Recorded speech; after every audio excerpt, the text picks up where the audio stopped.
the Career and Technology Center, students from all over Carroll County come together to gain technical skills in numerous specialized programs. Every day, these students are excelling, and we want to highlight some of these remarkable students. Today's student is Zack Young. Zack is a senior at Westminster High School and a member of the Building Maintenance Program.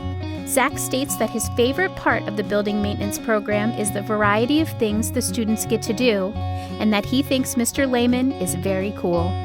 Building Maintenance Instructor Brian Lehman says, Zack has exhibited all of the employability skills on a regular basis.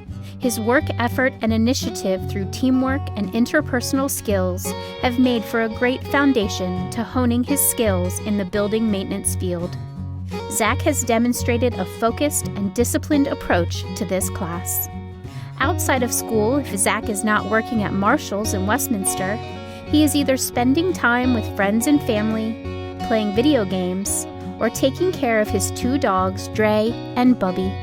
After graduation, he plans to join the Air Force and utilize their resources to help him attend college.